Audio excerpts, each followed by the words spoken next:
Welcome to the Niche Pursuits podcast. My name is Jared Bauman. Today in the podcast, we're joined by Morten Storsgaard from passiveincomegeek.com. Morten's been a veteran website builder and affiliate marketer. He's been in this space for nearly 15 years doing SEO, starting off for clients and then moving into websites on his own. Morten earns in the mid-5 figures per month, so clearly doing some things very, very well. We start by talking about his background. Like I said, he was doing mainly link building work and PR work for a variety of large-scale clients and then shifted into running websites on his own. We talk about his approach to site building. He has a couple of larger websites, one of which he shares with us, and we were able to kind of go through and use as an example. We talk about his approach to topic research, how he's using tools, and then a lot of the manual processes he's going through in order to research the topics that he writes about. And then we blend that in with keyword research, how he's actually putting together different keywords into articles and how he blends a variety of keywords into bigger articles and how he's using that to rank his content. We get into a bit of a debate on link building, whether you need to, whether you don't need to. We circle the wagons on links in today's environment.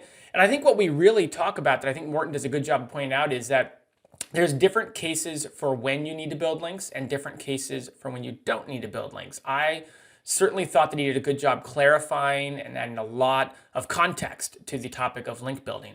Morten offers a course on how he builds websites over at passiveincomegeek.com. So I really encourage you to go check that out. We do talk about his course and some of the things that make it unique, some of the things that you'll find in his course that are unique and different and maybe not found elsewhere. But all in all, whether you are interested in building websites or interested in scaling your websites, this is a great interview with a veteran approaching 15 years now in this space. Hope you enjoy.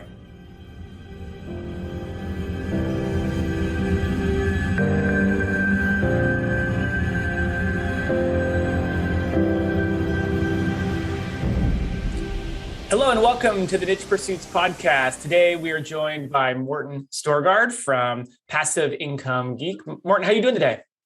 I'm doing fine, thanks. Thanks for having me. Yeah, welcome. Glad you could join us. Where are you joining us from today? I'm joining from Denmark, of all places. So for those who don't know it, it's part of Scandinavia, close to Sweden and Norway, and an hour away from London. So yeah, wonderful, good. Yeah, it's always fun talking with people all over the world, especially in this type of industry, right? You can kind of be anywhere at any time and still be working. So it's always fun to hear what people. And I think I've worked for most places in the world so far. Yeah. Well, it's good for you to be back at home, it looks like. So welcome. Yeah. Today, we have so much we can go through today. You're a veteran affiliate marketer and a veteran website builder. So I'd love to just kick off by, if you could just tell us your story, bring us up to speed a bit on what you've been doing and how you got involved in this field, and we can start from there. Yeah, absolutely. So I got into this whole, you can say, online space. Like I used to say 13 years. I think it's closer to 14 or 15 years now. Time's running. Yeah. But I think around the mid 2000, I started an e-commerce site, and I had an investor that invested some money on it. So we scaled the team, and the SEO part of that team was what I was most involved in myself, and what I eventually took out of the company and made my own company. So I ventured from e-commerce, running an e-commerce site, to really do SEO consulting for around a decade. And while I did that, I grew my own portfolio of sites. And for the last many years, that's what I've been doing full time. So I don't do any SEO consulting anymore. So you did SEO consulting for client work for quite a while before you kind of moved into this space. Did you start your own websites while you were doing that, or was it a conscious shift where you kind of left it? Around the time, I started another couple of more e-commerce stores and figured out that I paid most of the revenue to the advertising layer, to Google Ads and display ads and Facebook ads and so on. So I wanted to move myself over there. So that's what I eventually did with building up affiliate sites, and that I also monetized with display ads and stuff. So it sort of went hand in hand, because I had some pretty big clients. I was doing mostly like PR outreach when we're talking SEO. So it was like really big e-commerce stores with good budgets to do things in a very solid and wide hat way, where you could take good time to care for each link. And so that also gave me some contacts and many times opportunities to promote some of my own sites along with that, as I got to know some journalists and stuff. Oh, that's fascinating. That's a good way to use your day job for your websites. Yeah, it was kind of a good mix, and I think it's maybe a little different from the road most people take into it, but yeah, it worked pretty well. Yeah. So I built up. I can say I built up first a pretty good Danish tech blog with everything tech related, primarily around mobile and internet broadband subscriptions. And then after a couple of years, I figured I couldn't really grow it anymore, because Denmark is only like 5-6 million people.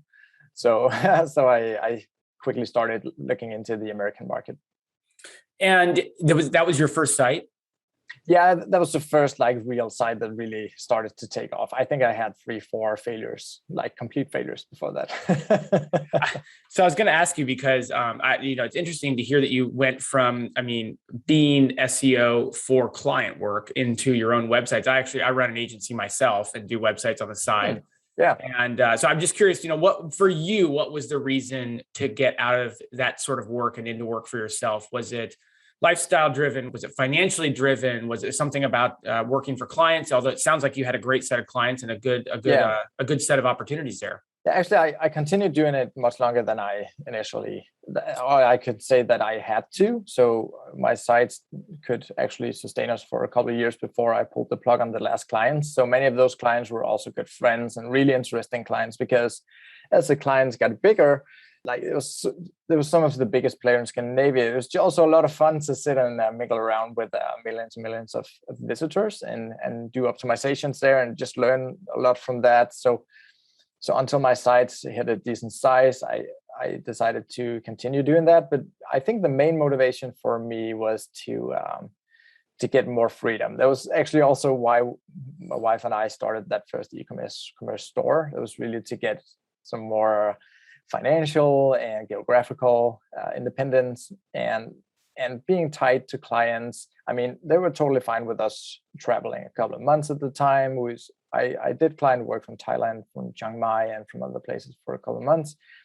But I think, yeah, it's a good question though. I think it was also because I saw the results I could create for these clients. I had a client in, I think it was Norway, and we were working with just the word photo. And we managed to get at the #1 ranking in Google within a couple of months, and the website wasn't that good at the time. So I figured it's fine that they pay me good money to do this, but man, if that was my site, I would just monetize it way differently.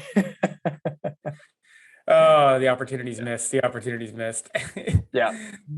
Yeah, no, that all makes sense. I just was curious, because I think that everyone kind of comes into this space from different angles, right? And so it's always interesting to hear what somebody who's successful like yourself, what brought you, when you had a successful operation prior to this, what brought you over to building websites full time, You mentioned having a couple failures along the way, especially at the outset. Would you mind maybe just sharing from a high level, what were some of the reasons those sites didn't get anywhere, Sure. I think I was just going into way too competitive niches. Also, I also failed at the keyword research part. Yeah. And also, I think one time I was going into, that was more of an e-commerce site. I started three or four e-commerce sites that never took off because the product was just not really a good fit for anybody. So there was different reasons, but I think figuring out how to sort of tailor the content to a new site, and how to sort of assess the size of the competition, and whether you can break in. I think that was the thing that got me into see some success initially. I just got done interviewing another individual who I asked him. He said the same thing. He said, "My first couple sites did not go anywhere," and I said, "Oh, well, why is that?" And he said, I picked way too competitive niches and I didn't Yeah. do my keyword research very well. So. Yeah. I think those are definitely some of the two most crucial things to get right. And you know, we have a lot of people listening who have yet to start their first site or are thinking about starting their first site. So, you know, wise words for those who are at that spot. Wise words indeed. So your first site that you were talking about that kind of was a success was a Danish tech site. What was the inspiration behind that? Why is that something you and your wife started together? Why did you guys choose that one, and what made that one work out? Yeah, I wanted to start like a super broad site so I could so what can you say? So I could use all the doors that I had opened through my consulting work. So I wanted it to be useful.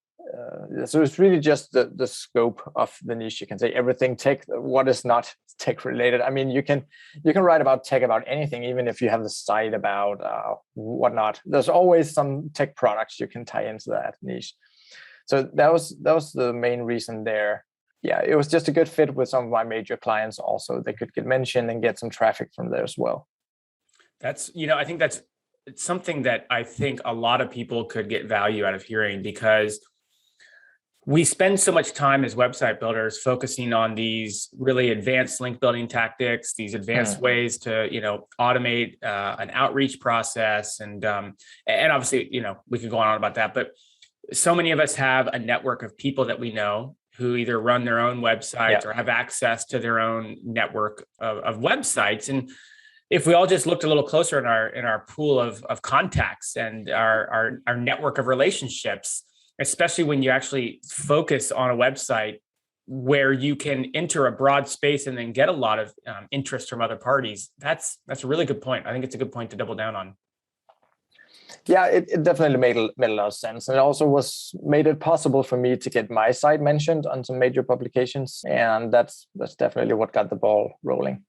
Yeah, I'm racking my brain about everybody I know. I should go through my iPhone. See, who can I reach out to about? Well, let's talk about where your websites are now, because you're full time. Catch us up to speed on what your portfolio looks like now, and where that's taken us to this point. Sure. So at the moment, I would say I have 3 big sites, really broad sites, and I'm also I have 2 runner-ups, 2 smaller sites that I continue growing. So I think I'm actively working on 5-6 sites right now. Okay. Depends a little bit on. So a few writers are working on multiple sites, but I have my own writers, but they're typically assigned to one site, most of them, because it's something that they know about.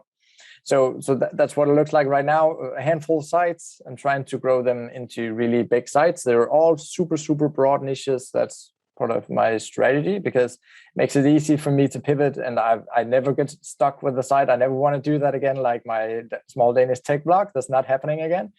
And I like to build my sites really big and then eventually either sell them or just sit on them. Yep.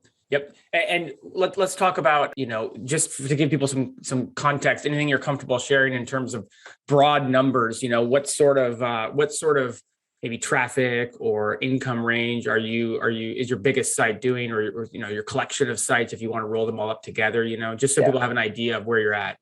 Sure. I mean, so I always need to calculate between kroners and dollars, but my biggest site is doing or I can say my portfolio is doing like mid-5 figures per month.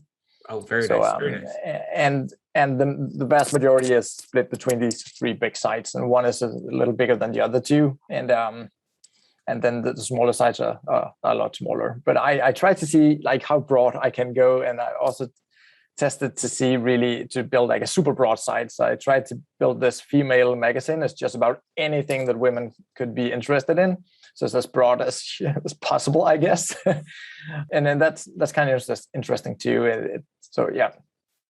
Well, let me ask about that, because a lot of the advice that's given to people is to, niche down or to really, pick a topic. There's also all of this conversation nowadays about building topical authority. So Absolutely. When you talk about these broad sites, why so broad? Why is that important? And then, what are the things you're doing to still gain expertise when you're broad?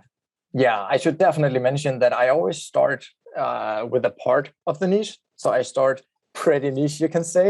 But Yep. I choose a domain name that allow me to continue building. So I would never choose a domain name something like camera review or something like that, because it wouldn't allow me to go into computer monitors or whatnot. So I always try to not be limited by the domain name, but then I like to focus down on one very, very defined vertical, you can say, or category, a silo, whatever people prefer to call it, but definitely build out a good deal of content around that's very, very closely related topical wise. So I definitely believe in establishing that silo structure, or having that topical relevance for the articles.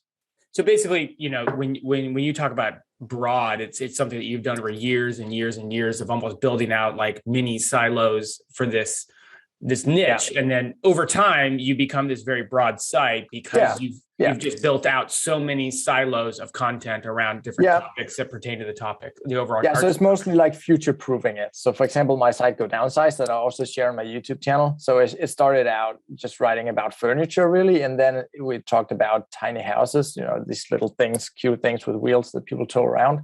And then we started talking about RVs. And now it also has like a couple of hundred articles about boating, because everything ties into how to live in a small space. It's a confined space, whether you're living on a boat, on an RV, or a tiny house. But together, I mean, those are all on their own pretty big, could it be pretty big niche sites. So that's just an example of how you can continue building. But again, this site here is on a branded domain name, of course. Go Downsize doesn't really mean anything. I mean, it does mean a little bit, but it's pretty broad. It could also be something that definitely limits me to tech, for example.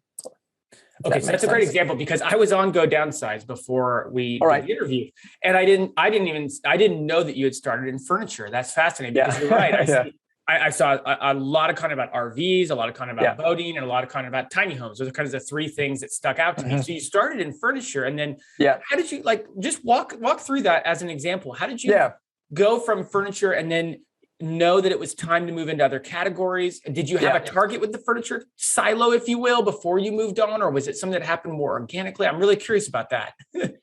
So the reason we started the whole site is because my wife studied architecture, and she's very interested in small spaces and optimizing and that kind of stuff. And she drew some drawings for a project for boats, how to have more storage on boats. But that's not really where it started. It started out with her passion for these foldable furnitures and Murphy beds and extractable everything that you can fold up and down and have multiple functions in a tiny room or a small space.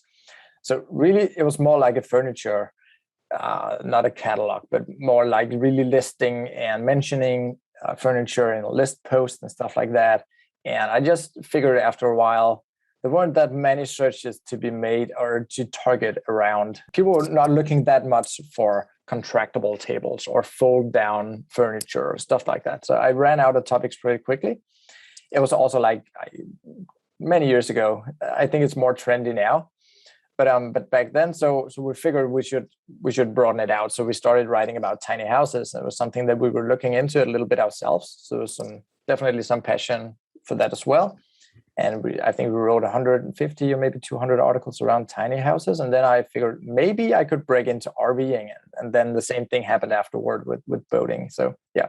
It's so great, I think, to hear about that as a use case, because you can feel a little trapped in it's like a silo, right? You can feel like, is this too big? Is this too small? But you're really kind of bridging the gap between niching down, but also giving yourself the ability to, when the time is right, move on from a silo and move into the next silo. If I can I ask you about your keyword research with some of these sites? Because some of these sites are really big. Like, again, going back to Go Downsize, I think I would be guessing at over, 1,000 articles on that site at this point. Yeah. How do you pick topics? How do you tackle these big keyword silos, really, if you will, where there's tons of topics? What's the process you go through? Yeah, so I always go after what I call underserved topics. So really topics where nobody wrote that article before. So I always start out with, when I go into a new silo, you can say, when I want to start building out a new category or a new site for that matter, I always like to start super, super specific and see if I can find something, a part of questions typically that people ask that nobody wrote a really good answer to. So maybe the one ranking up there in Google is somebody who just mentioned it as a subheading, or a little part is pulling that part and ranking that, or it's ranking some user-generated content like Quora and forums and stuff. Right. And that just works so well, especially with a new site or new silo, until you have that topical relevance and you have that authority around what you're writing about. Because, I mean, Google has to show something up there. And if what is showing up there is not really on point or it's user generated, then it's typically very, very easy to beat. And you'll just rank so much faster in my experience. So I did a little testing about that. And I just found that it's so much faster because Google is not really taking a chance, because you're not going to beat anybody if there's nothing else up there of solid quality. So that's what I do. And I use Google autocomplete, and I use people also ask for the most part. You're really just typing it into Google and see what Google comes back with. Yeah, that's my main process for that. Do you lean heavily on tools, or do you because you're saying a lot of things that are more manual based in their search nature? Yeah, it's a very manual process, I should say. It's time consuming as well. I've tried to teach somebody to do it, but I think sort of the cumulative knowledge you have, both from doing it across niches, but also within the specific niche, that you know what you've been over and all that. I think it's hard to teach somebody else to do it well. It takes a long time. So it's something that I still do, and I think it's definitely the most time-consuming thing that I haven't outsourced yet to my team. So I don't rely much on tools. I do use the tool Keyword Chef, CHEF. Yep, I know that one. Yeah, by Ben Adler. I think that's pretty cool. And it's the closest I've seen of somebody building a tool that's doing something similar. But still, I always go over manually and check for the competition. I just use it sometimes when, for example, when I've been in for a while, if I've sort of feel like I'm drying out that topic, if there's not a lot more to write on, or if it's quite competitive, then I like to use a tool like that just to help me get some ideas and go over larger chunks of data quickly. So let's talk about link building, because I know from having watched a few of your YouTube videos that you, and correct me if I'm wrong, but you don't really do much link building with your sites nowadays. No. Yeah. But you came from such a link building background. Absolutely. So, I've built thousands of links. That's what I mean. So let's talk about that. So why is that the focus now? And I'm just curious to learn more about that. Yeah. I think that there's a couple of things I want to touch on. I think, first of all, I think building a site without having any, without building or actively, what can you say, making sure that links are coming to the site. I don't think that was possible like 7, 8, 9, 10 years ago when I started these other sites. But I see Google really, really becoming good at understanding what a search phrase is about. So I have articles ranking for stuff that's not even on the page. That's kind of interesting because Google understands what the topic is. So you don't necessarily need to have specific synonyms and stuff. I know this is counter to what many other people are teaching. But that's really what I do. And many times I just I focus much, much more on the topics than the actual keywords or specific phrases, because when you look in Search Console, you'll probably rank for 50 or 100 different ways that people will type this into Google that come from a lot of different angles. So I don't build links anymore because I think so I should say my money, because it's not my own time. I run a pretty big team. But I think my money is have a better return if I just produce more content around stuff that hasn't been written before. So it'll rank regardless of whether I link to it or not. So I rely very heavily on these underserved topics. I spend a lot of time trying to find stuff to write on where there's literally no competition or very little competition. And as soon as I establish some authority from these links coming organically to the site, then I'll start at that point going into the more competitive stuff. So if I were to summarize, basically your money is spent better just building more content. Because I feel so. Yeah, because building links takes time and energy, and whether you do it yourself, whether you outsource it, whether you give it to someone on your team, what you're saying is basically, hey, if you target the type of keywords that you're targeting, then just go write more of those rather than spending that energy on link building. Yeah, and many times I feel like it's also an art of taking let's say Google autocomplete, or people also ask, gives you this search phrase, and you see, okay, I can rank for this if I wrote this article. But maybe sometimes take it a little step up and see what's really behind the search phrase. Maybe you can broaden it out a little bit and write a slightly broader article. So it's not like, so people sometimes when I say this, they think that there will be very, very little traffic to each article, but many articles will have like thousands and thousands of page views per month. Some articles have like 5,000 or 10,000 page views per month. So just because nobody wrote the article before doesn't mean that it's a tiny topic. It just means that nobody wrote it well or came at it from that angle. And sometimes it's just about shifting the angle. And then as soon as you get up there in the search results, because you have this other angle at the same thing, I should have an example. But I was about to ask you for an example, but never mind, I won't. If I can, I'm so bad at coming up with examples on the spot. But I am too. On the spot, I always come with the worst examples. But let's say you see somebody ranking there for something like how much can how big of an RV can you tow with your Ford 150, something like that. So that's very, very super specific, and so you could just turn it around and give it another angle, like, what's the max capacity for a Ford 150? So it doesn't necessarily need to be towing. It could also be, that was a bad example. So, but for example, just to be clear, here's what's so funny is I actually have a Ford F-150, and I've actually been searching those exact queries lately. So I don't know how you came up with that example off the top of your head when you just talked about you don't have. But these are great examples that I could go on because I've been searching these things. Yeah. So for example, how big of a camper trailer could I tow? Then you could just turn it into a general tow guide for the Ford 150 instead of just talking about trailers or campers or toy haulers or whatnot. And by doing that, of course, you can see it's now a much, much bigger topic. Of course, this one is written on it. Well, I wrote it. But something like it that is probably too broad, just as an example to see how you can sometimes broaden it out. And so you don't have to just copy paste what's in there with Google Autocomplete or people also ask, or whatever method you find. I think people are just way too focused still on specific phrases and words. They want to tug into the title. I like to sometimes really just try and sometimes see what would an offline magazine write? What would a journalist, how would they put it? Because it'll many times generate a lot more clicks, and Google will definitely match it to the right search phrases, even though it's not exactly what they looked for. If it's close enough and it's just a way better title, you'll probably have way more clicks and more traffic from less appearances on Google, if that makes sense.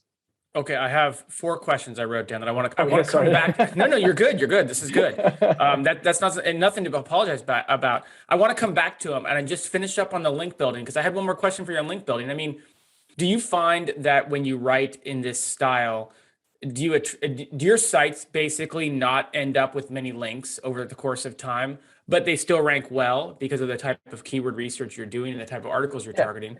Or do they end up naturally getting links to them over time? And if they do you think that that's a part of the success of the sites, is that they do end up with links, but they end up with them organically? Yeah, I think there's 2 answers or 2 aspects of this answer. So first, I just want to say, I found some niches where very, very few sites will link to you like ever. So in these niches, there are just very few links. For some reason, they're just some niches where people, they just don't link. I don't know why. Or I might have an idea, but that's hard to say without saying what the niche is. But so there's definitely differences. And remember, you always only have to beat the competition, right? You don't have to beat the average site. So, but other than that, I think from writing on these underserved topics, many times we'll write something that nobody wrote before. So let's say a bigger site like Insider or Business Insider, whatever, want to write an article, and they typically go for the very meaty, big topics. They wouldn't touch something like this that's more, at least appear to be like a more specific stuff. Right. But then they would touch upon this in one of these meatier articles. So they might maybe have an H2 that touches on something that you have a full article about, the only one there. So if they want to reference anything, they have to reference this.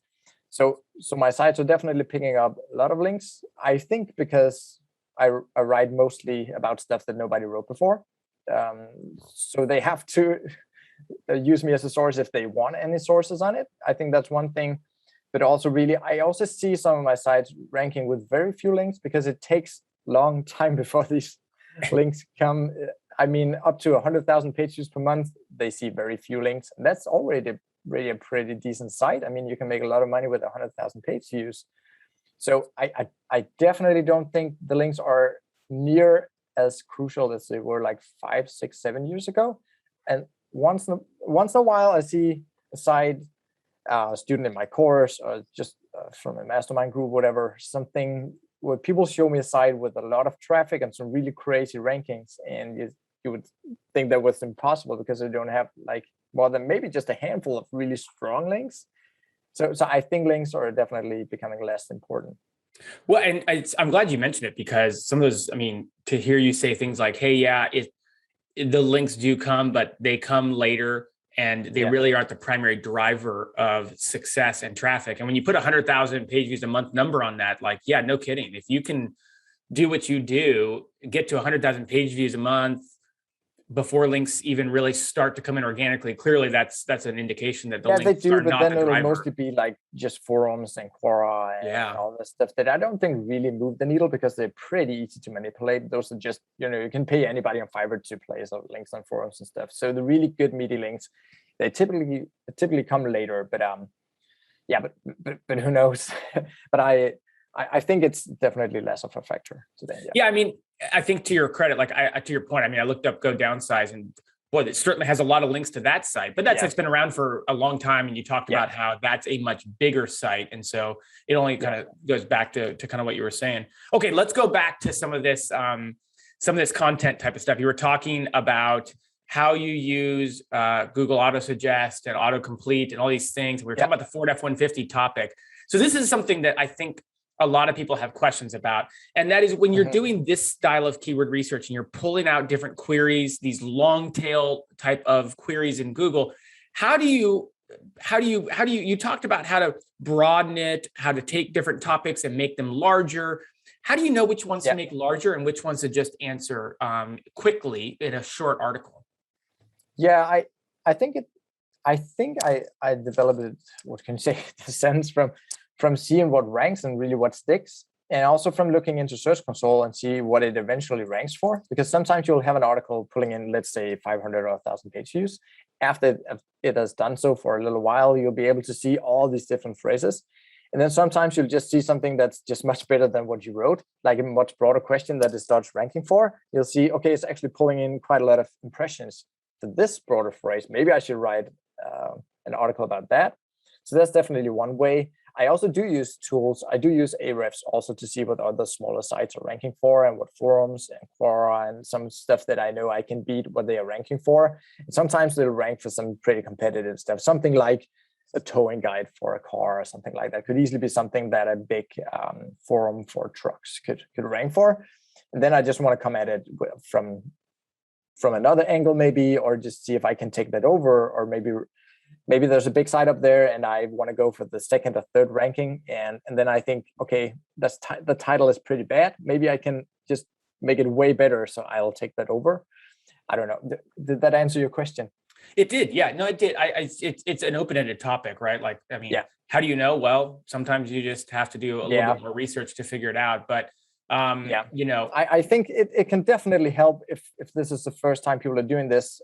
Since I have a course and I have a couple of close to 500 students in there, so I've talked to a lot of people who are getting into this method, because that's what I teach in my course. And I can see it makes much more sense for people to do this and to find these topics if they know something about the niche, especially if this is the first time people are doing it. Because if you know it, then you also know what the broader questions are. Because I did a site about sewing machines, and I know, not obviously, but I know very, very little about sewing. My wife has sewn a couple of dresses, and that's where it came from. So she knew which models to promote and stuff, but I know nothing about it. So doing topic research for that site was pretty tough. I had to ask her all the time, is this something people ask? Is this a valid question? Is this something 1 in a million would ask? I had just no clue, But writing about, for example, camera gear now, I'm staring at a camera here. Obviously, I know cameras pretty well since I'm a YouTuber. It's just so much easier for me because I know what people should be asking, at least, or what good information they need. Yeah. That's a good point. I could tell a lot of stories about the same thing where I was, whether it's, working with a client or on a website of my own, where the topic is a little bit less important in my mind. You mentioned something earlier that I wrote down and I thought was interesting because I don't think we focus on it much as SEO folks. And that is, you talked about writing from the perspective of a journalist. You talked about titles and using titles that are a little bit more, I don't want to steal your words, or mince your words, but eye-catching and attention grabbing. I think as SEOs, we're maybe a little bit known for just taking the main keyword and making that the title and moving along. Talk about that. Maybe even cramming in a few other synonyms. Oh yeah, and getting as many as we related terms as we can. plus the year and plus the word review maybe in there as well. But but talk about what are you doing when it comes to your titles, and what type of advice can you pass along from that standpoint? Yeah, so during my consulting work, when I worked with these clients, I also I had a good friend. She was actually a client herself, and she was an editor of a major newspaper.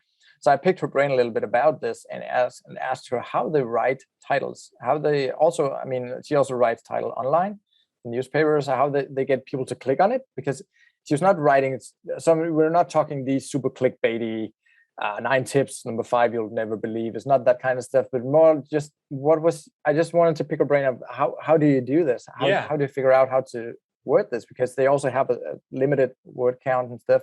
Yep. And so we talked a lot about that, and that really opened my eyes to see how important that click-through rate on Google is. So if you can have more people click it, I've seen sometimes, even if I come from a pretty weird angle, if it's very much something people want to click on, that eventually I'll rise up, and I think that CTR is definitely a ranking factor. You can't really pick Google's brain directly on that. They'll have different answers depending on when you ask, but I think it is. And I also seen some testing where people would manipulate it. So for a few days, they will have a much higher number of clicks, and that it goes up and goes back. So I think it's safe to say that it's a ranking factor somehow in there. And so I think it's definitely worth it to see if you can kind of get rid of this mindset of trying to list keywords in the title, and really just see if you can make the best possible title. So there's a couple of things I look for.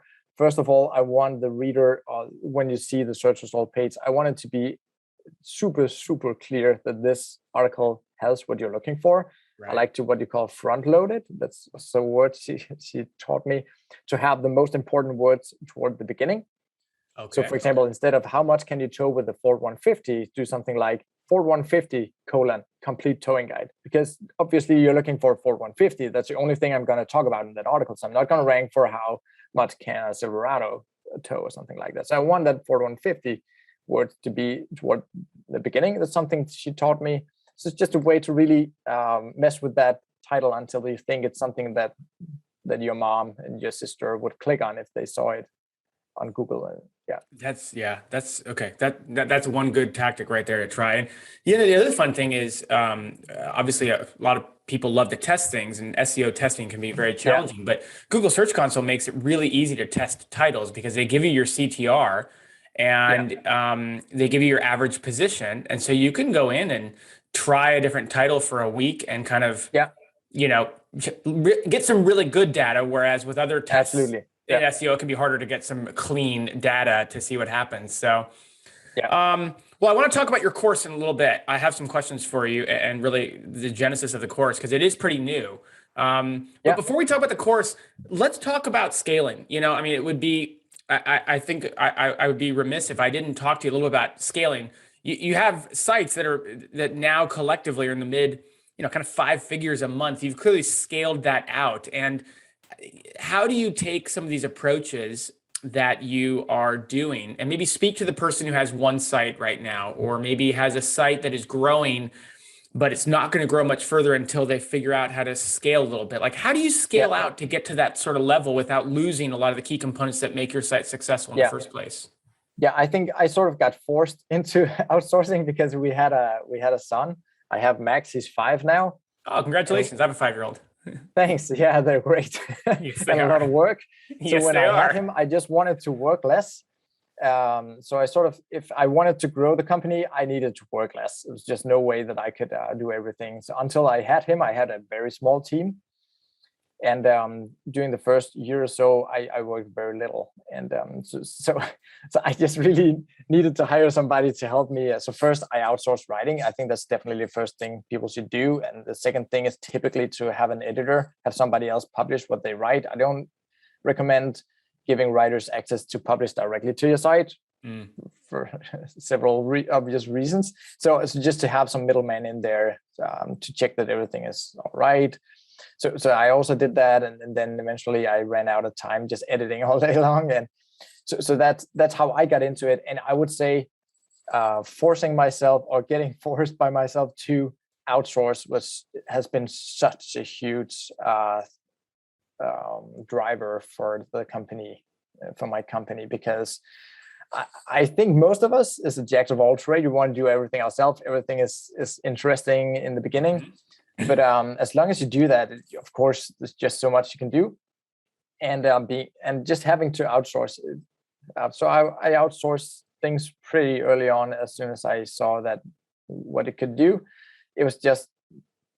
I mean, I can't really describe how much of a difference it made. So I think it's really, really important for if people want to grow the site. It's not like you have to do what I do and have a big team.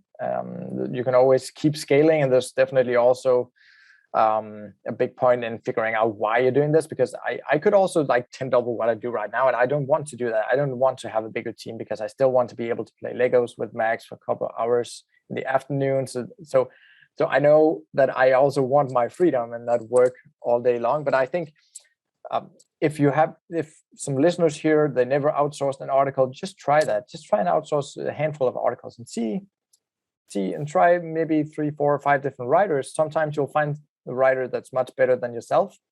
I found some really excellent writers at a low price point for some of my sites, and they've been with me for years, and it has just made like a huge difference.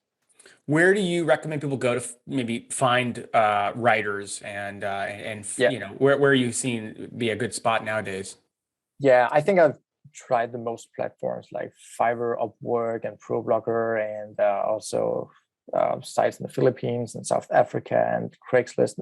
So these days I only use ProBlogger because I like the fact that you just advertise your job post up there. So it's more like you just put your job post up there, and then you get to work with them directly, because I don't like to be tied into a platform such as Upwork. I think there's just too many hoops and loops to jump, so much feedback and milestones and stuff. So unless you hire somebody with a set amount of hours per week, I find it very hard and tired. I just don't really like the way, and it's just slow, really, the Upwork site.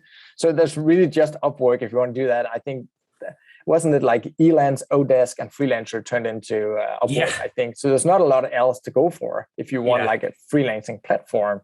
And I think they totally spoiled all those three. so I used to use Elance, and I think I really liked it, if I remember correctly. And then it turned it's just so much better than what you have with Upwork. I mean, just clicking something and waiting for it to load, it's just horrible.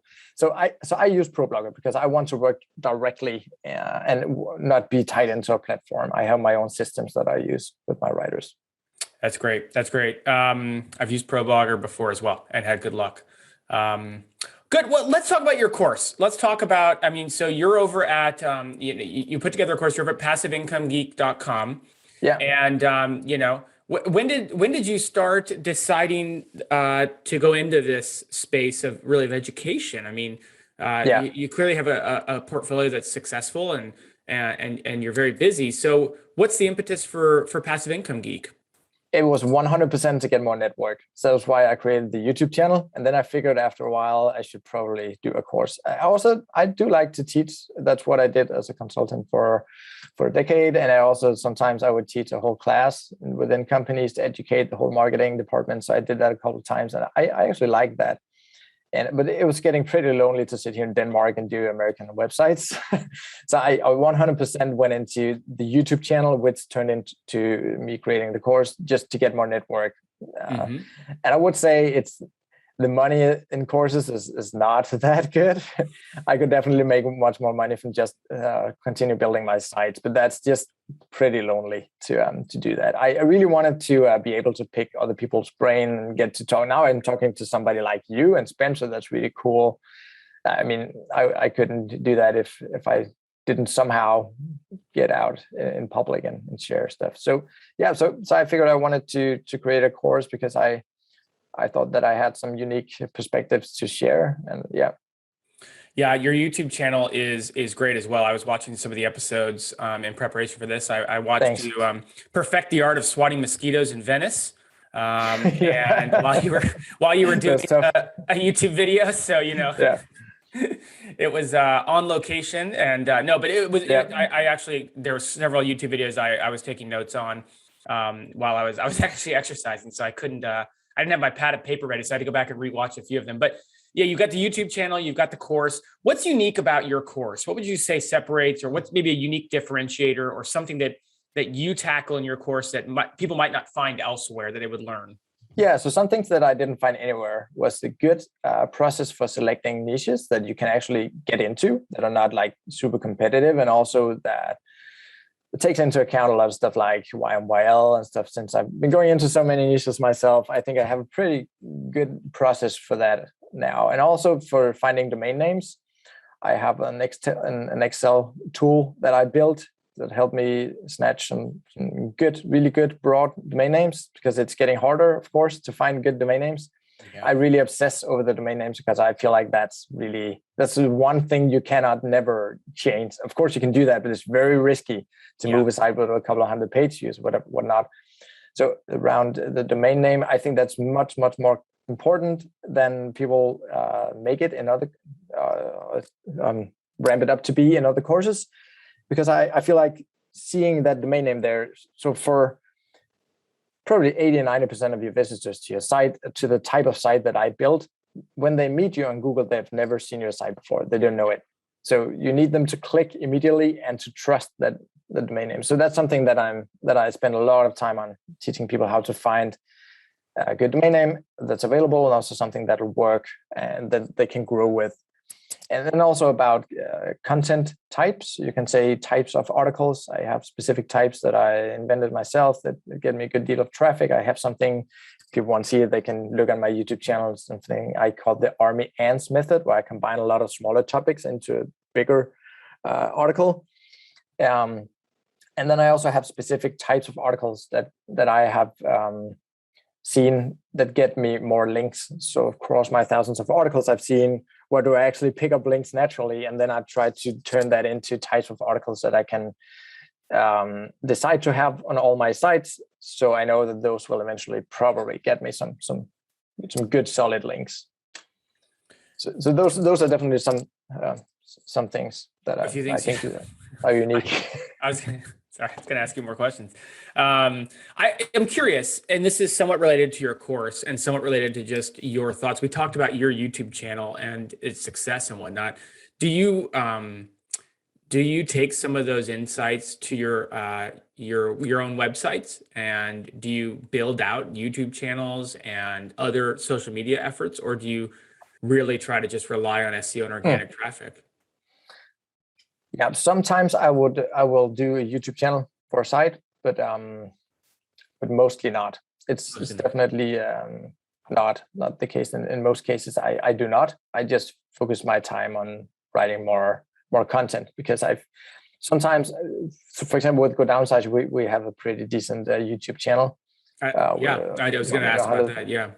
Yeah, with a lot of content on it. That was mainly because my wife, she started writing for the site initially. And then she figured she didn't really like to write. She was more a video type.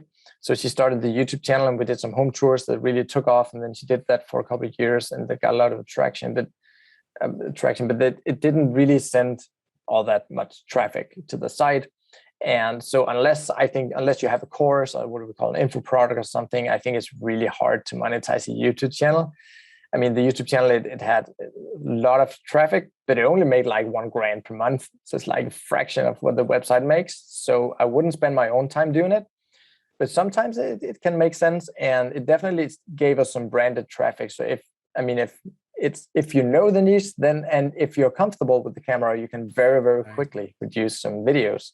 So I think it can be a good idea, but I recommend people really just focusing on one traffic channel and one part, really just writing the best possible articles and get the site off the ground, because it's just easy to run after a new idea all the time and start. And that was really the root of my question. So I'm glad you centered in on it. You know, like you have a successful YouTube channel for your passive income geek, basically. You also have a successful one for Go Downsize. So you've used YouTube very successfully, but at the end of the day, you really probably don't recommend it.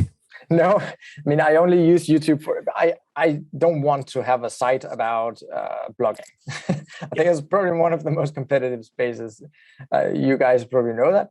So I didn't want to do that. I like to blog about something where I see less competition. And then I also wanted to challenge myself to do YouTube, because it was definitely my wife building out the Go Downsize YouTube channel. I did one video, I think, for the challenge. So I wanted to see if I could get good at that, and also because as I said, I like to teach, and I think it's fun, and it's a way that I meet other people. And, I just have a lot of fun with it. Really, you can do so much. It's just so different from the text format, and I think it's a lot of fun. But I wouldn't recommend people starting a YouTube channel just to get traffic to the website. Yeah, good. Yeah. Okay, good. Well, as we start to wrap up here, is there anything we didn't talk about that you think is really important, or anything we glossed over that we didn't go into depth enough on? No, I think we have touched on most of the things that I had on my mind. You had some really good questions. I think we've been around. Yeah. Good.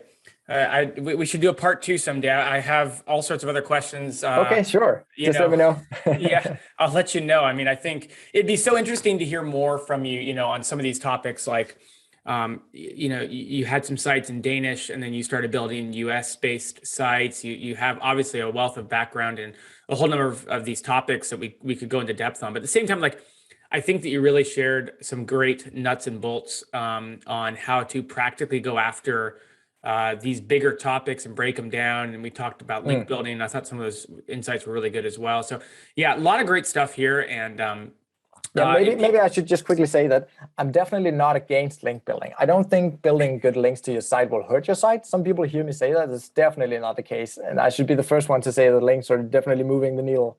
I've seen that many times. It's just that I think my money is better spent on creating more content, because the content will typically get the more traffic, and also sooner. So I mean, if you have the team, if you have the capacity, or if you want to break into a super competitive niche, you probably have to build links. But I just like to just focus on the content side of things and then see them come organically. So yes, just a little caveat. No, I think, and it's a good point, because and to double down on what you said, you're very clearly focusing on underserved content. That's how you started basically the whole interview. And your premise is that underserved content doesn't really need links to rank. But you're exactly right. If you're going after really competitive content that is very served, to borrow the term, then you might take a very different approach. And obviously, and you can just do that later on, because if you have like 200 articles that are underserved, then eventually you will get those links. And then I just wait a couple of years. So I don't build my sites quickly. So after a couple of years, I want to go after the more competitive topics. So I have some of my bigger sites are 2-3 years old, and now they get into 200,000-400,000 page views. And then the links are coming, and they have links from some of the biggest sites in the industry, because I like to build them so they really look great. They look huge from the start. I really obsess over the design and the about page and the contact page, and showing that somebody's behind the site and is not missing any of these. So it looks super authoritative, so people want to link to it. So down the line, it will pick up those links, and then I want to go after the more competitive stuff and beat those others. Sites. Well, people love to talk about link building. It's one of the most challenging things to do, and then you've got to, talk about doing it right and doing it in a way that that helps your site out. So it's really good to spend extra time doubling down and clarifying and talking more about it, because man, it's sure as a ball of wax, that's for sure. Yeah, and it also seems like it's sort of dividing people a little bit. Do you build links or do you not build links? So yeah. So I mean, if you like building links, you can definitely do that. I don't particularly love building links. I did that for so many years. I think it's getting a little boring to shoot people emails and ask for this and that and XYZ. So yeah, I just rather just work with my team.